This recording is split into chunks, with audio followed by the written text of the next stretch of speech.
J'ai oublié de te poser une question que nos amis ingénieurs auraient posée. Mhm. Combien approximativement as-tu eu de clients en un an? En 2 fois 6. En 2 fois 6, oui. Très approximativement. Je dirais entre 100 et 200. Combien de ces clients... là, chez mon ingénieur, attends, j'essaie de me mettre à leur place.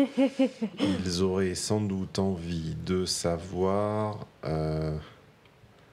donc, le plan moyen, le fantasme moyen, la demande moyenne, c'est quoi? C'était toc toc, bonjour, un rapport. C'était un dîner, c'était un verre, c'était un voyage, c'était un week-end. C'était quoi Le plus fréquent? le cas vraiment statistiquement le plus fréquent? C'est quoi? Alors, le plus fréquent, c'est 1 heure. C'est toc toc, bim badaboum boum. Ça, c'est quand je. À la bébelle, quoi. Voilà. Toc toc, badaboum, c'est moi. C'est ça. C'est ça. Ça, c'était le cas le plus fréquent sur mes 6 premiers mois, c'est-à-dire quand je recevais chez moi. Une fois que j'ai arrêté de recevoir chez moi, le cas le plus fréquent, c'était resto, soirée. Donc soirée, alors soirée en version statistique 2 heures. Soirée, enfin ça veut dire rapport de 2 heures. Enfin rémunération de 2 heures. Et puis version plus exceptionnelle, mais encore très répandue quand même, la nuit. Et donc je dors avec mon client. Tu dors ou tu restes la nuit? Je reste la nuit et je dors avec mon client. C'est comment de dormir avec un client? C'est rare. Mais tu Bah, réussis à dormir ou tu fais semblant ou Non, non, je réussis à dormir. Je réussis à dormir. Et le matin? Bah, Normal. Ouais, normal. Ok. Donc le scénario normal, donc 100 à 200 personnes. Le scénario normal, c'est toc toc 1 heure. Le deuxième scénario le plus fréquent pour une escorte, c'est resto, 2 heures à l'hôtel et chacun, enfin et on s'en va. Ça c'est le scénario vraiment le plus typique des escortes en général. Et après la nuit, ça c'était un truc un petit peu que j'ai fait sur la fin plusieurs fois. Qu'est-ce que tu préférais Qu'est-ce que tu préférais en fait? Toc toc ou 2 heures ou nuit? Non, ce que je préfère, ce qui est le plus facile, c'est resto et 2 heures. Parce que resto, on a le temps de faire connaissance, de discuter. C'est souvent très plaisant. On passe à des moments agréables. Du coup, ça fait pas trop brut de décoffrage et la suite se fait naturellement. Et il n'y a pas le côté qui peut être invasif et un peu gênant de passer la nuit. On s'arrête à un moment donné, voilà, c'est fini, je m'en vais. Donc ça veut dire que je peux effectivement me détendre, arrêter d'être complètement femme désirable et désirée, parce que effectivement, c'est arrivé très peu de fois, mais il y a eu des fois où j'ai pas beaucoup dormi la nuit, quoi. Parce que monsieur était motivé. Il était banquier, il voulait rentabiliser son investissement. Bah, je pense qu'effectivement, il voulait rentabiliser son investissement, mais bon, c'était épisodique, mais toutes les 2 heures, quoi. On dort pas beaucoup quand on se fait réveiller toutes les 2 heures, et là, on n'a pas la possibilité de dire désolé, j'ai envie de dormir. Non, non, non. Là, au charbon. Donc là, ça arrivé qu'une seule fois, mais ça a été vraiment, ça n'a pas été cool. Sur ces 100 ou 200, le temps passe. Sur ces 100 ou 200, combien approximativement, encore une fois, tu as droit à toute la marge d'erreur que tu veux, mais approximativement, combien ont donné lieu à une suite? Et cette suite a-t-elle été un bis repetita, c'est-à-dire on reproduit exactement la même chose, ou est-ce qu'il y a eu des suites où, je sais pas, vous êtes devenus amis, ou amants, ou un couple, ou... Tu vois? Alors, des clients réguliers, j'en ai eu beaucoup. La majorité, c'était du bis repetita. Et il y a eu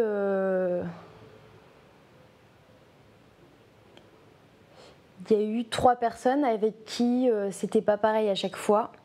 Il y a eu une personne avec qui il y a eu une évolution. On est passé de statut de client à une amitié, je dirais. Voilà. Il y a eu...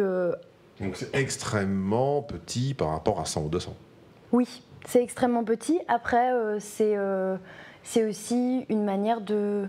Enfin, en tout cas, je sais que moi, j'ai neutralisé les possibilités. Il y a eu des clients qui voulaient plus. J'ai eu donc une demande en mariage avec un mec où je me suis sérieusement posé la question de si je pouvais sortir avec lui. Sérieusement. Ça ne s'est pas fait. À un moment donné, lui voulait, après moi j'ai voulu, après il est revenu et puis moi je voulais plus. Enfin, donc ça c'était très bizarre. Donc ça c'était bizarre. Et puis il y a eu un mec qui m'a dit qu'il était tombé amoureux de moi et il m'a suivi chez moi. Enfin, il était devenu un petit peu fou. C'était flippant. Et l'inverse a été vrai une fois. Est-ce que tu as eu un coup de cœur sur un client où ça n'aurait pas forcément été réciproque? Alors moi, je ne peux pas avoir de coup de cœur en fait. À partir du moment où il y a le concept de client, pour moi, clairement, vu qu'il y a de l'argent, c'est pas possible. Donc la question des émotions et de j'ai envie de... Qu'est-ce qui n'est pas possible? D'être sincèrement intéressé par une personne pour une histoire. Pour moi, c'est possible. Dans la mesure où la première fois est passée par ce mode-là, il est disqualifié comme mec normal, entre guillemets, comme compagnon. Non, normal. alors pour moi, c'est pas un problème le fait que... Enfin, je le considère pas comme anormal. Pour moi, j'ai eu l'occasion de voir qu'il y avait des mecs... Enfin, ils sont normaux, en fait. Oui, mais il est disqualifié comme partenaire potentiel. Pour moi, parce que en fait, simplement, je sais que le rapport, il est faussé, parce qu'il y a de l'argent entre nous, et que du coup, cet argent, qu'est-ce que ça veut dire quoi? Ça veut dire que... Enfin, je sais pas.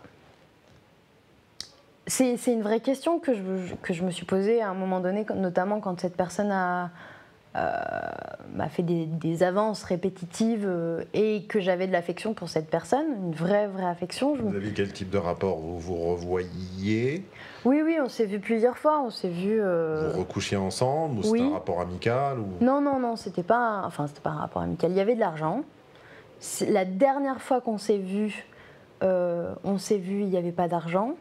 Quand j'ai terminé l'escorting, je lui ai dit que j'allais arrêter.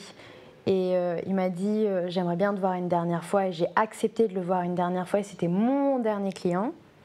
Donc dans ce contexte-là, il avait une place un petit peu particulière, et quand on s'est revus, du coup il m'a dit viens à Paris, on se voit, etc. Du coup, je me suis dit est-ce que ça veut dire qu'il va me donner de l'argent? Il va pas me donner de l'argent? C'était bizarre, j'ai pas posé la question, parce que... Vous l'avez vu combien de fois avant ça à peu près? Je le voyais tous les 2 mois, donc... 3-4 fois, quoi. Oui, voilà. Peut-être 5-6 fois. Je l'avais vu quand même un certain nombre de fois. Voilà. Et à chaque fois, c'était la nuit, avec lui.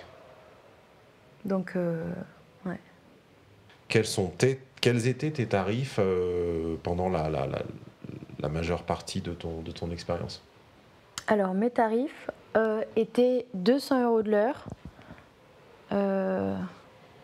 Non, je sais plus. 105... Oh là là, ça craint. 150 € de l'heure, je crois. Oh, je sais plus. Oui, si, c'est ça. 200 € de l'heure, 350 les 2 heures, 500 la nuit. 1000 € la journée. Alors, ça peut paraître... tout chiffre est à relativiser, comme dirait notre ami Einstein, afin de peut-être de donner une échelle de grandeur à certains auditeurs pour qui ça ne représenterait fondamentalement pas grand-chose, ou qui trouveraient que c'est énorme, ou au contraire qui s'attendaient à plus. Est-ce que tu connais les tarifs de tes consoeurs? Oui. Alors, je sais que les tarifs les plus bas à l'heure, c'est effectivement, ça peut descendre éventuellement à 100 €, mais en général, elles sont... bon, je vais faire des gros clichés, c'est horrible de dire ça, mais elles ne sont pas françaises. Elles sont éventuellement dans des situations qui sont de la prostitution, qui a l'air plus ou moins forcée. Voilà, donc à partir du moment où on est sur des sites internet avec une page, etc., éventuellement un site perso, etc., c'est minimum 175 €. Le profil des escortes étudiantes, dont j'ai fait partie, donc, sont des occasionnels, ce qui explique que leurs tarifs en général sont un petit peu plus élevés. Et je connais aussi des escortes dites de luxe qui sont des professionnels et qui peuvent avoir à l'heure du 350 € de l'heure. Donc ça, c'est pour l'heure. Voilà.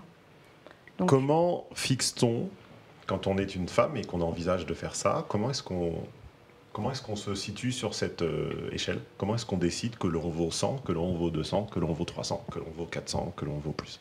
c'est une très bonne question. Oui, celle-là, j'attendais de la placer depuis un petit moment parce que je me la suis moi-même personnellement posée. C'est très difficile de faire ce choix-là. Tous les métiers ont une grille. Bien sûr. Tous les métiers ont une grille sur des critères objectifs. Ton ex-métier, il n'y a pas de grille. Et c'est toi-même qui décide où tu te mets. Tu peux te mettre à 100, à 200, à 300, à 400, à 1000. Bon, à 1000, il n'y aura personne, mais tu peux essayer. Après, j'aurais une petite remarque d'ailleurs en passant. Comment on décide qu'on est à 175? Qu'est-ce qui se passe dans sa tête quand on se dit... Alors, je vais te tendre la perche pour te battre et pour me faire battre. Est-ce qu'on regarde les autres et on se dit, moi, je ressemble à elle et je vaux la même chose? Alors, pas je ressemble à elle et je vaux la même chose, mais effectivement, là, du coup, il faut faire un rapport. Donc, on regarde ce qui se fait, c'est-à-dire combien, à quoi ressemble le profil d'une personne qui accepte d'être payée. Pardon. Une personne qui accepte d'être payée, on va dire 150 € de l'heure. Et à quoi ressemble le profil d'une personne qui accepte d'être payée 350. Et puis on regarde, on ajuste en fonction, on voit que... déjà, il faut comprendre quel type d'escorte on est en fait. C'est-à-dire qu'est-ce que j'ai à offrir dans la compagnie qui, entre guillemets, a de la valeur, mais qui correspond à ce que je suis, c'est-à-dire, pour ma part, une femme qui... Et je suis vraie, c'est-à-dire j'ai pas de tatouage, j'ai pas des faux seins, j'ai pas ci, j'ai pas ça. Donc je suis étudiante, donc j'ai un bagage intellectuel, culturel à partager et une expérience qui est relativement restreinte aussi. Donc effectivement, tu as raison quand même. Je regarde le profil des autres nanas étudiantes. Je regarde pourquoi elle met 250 ou elle met 300. Bon, effectivement, elle a des seins refaits, elle a machin. En revanche, les seins refaits, alors là, je vais être extrêmement pragmatique. Et les seins refaits, ça vaut plus cher ou ça vaut moins cher ou c'est quoi? C'est pas ça vaut plus cher ou ça vaut moins cher, mais ça correspond à un certain type de clientèle en fait. C'est-à-dire qu'il y a des mecs, ils veulent que des nanas aux seins refaits. Au sein refait, pardon. Et il y a des nanas, il y a des mecs qui veulent que des nanas, pas de tatouage. Alors les tiens, ils sont refaits ou pas refaits? Ils sont pas refaits. D'accord. Alors est-ce que les gros seins, ça vaut plus cher que les petits seins? Ça vaut le même prix, simplement ça attire pas les mêmes. Alors pourquoi toi tu as décidé que tu coûtais 175 ou 200 200, ouais. Je t'en prie. Parce que en fait, je me suis dit c'est la moyenne. Je me suis dit, je suis une fille moyenne. Est-ce que tu penses que donc t'es moyenne. La logique, c'est je suis moyenne. Bah oui. J'ai regardé un panel. Ouais. Je m'estime dans la norme. Voilà. Donc je fais la moyenne. Oui. Et si la moyenne avait été 100, t'aurais mis 100. Non. Si la moyenne avait été 500, t'aurais mis 500. Honnêtement, je sais pas. Mais effectivement, ces chiffres-là, en fait, j'ai commencé donc à 150.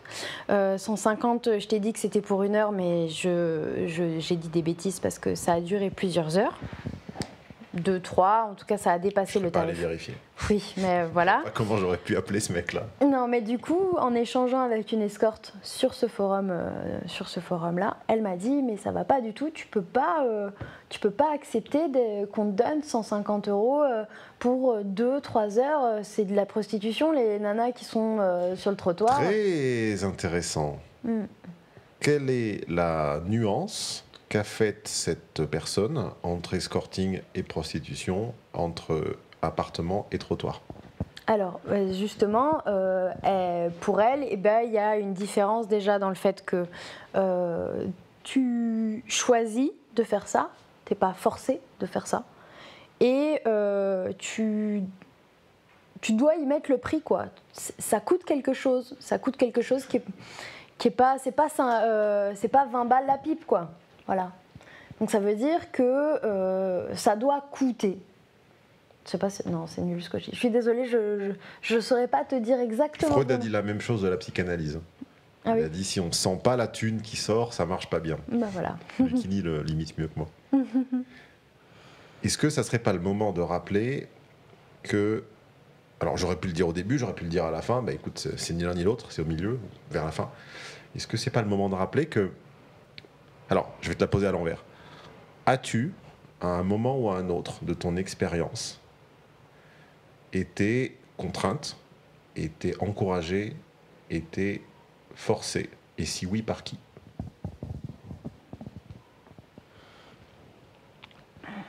Est-ce qu'un homme ou une femme...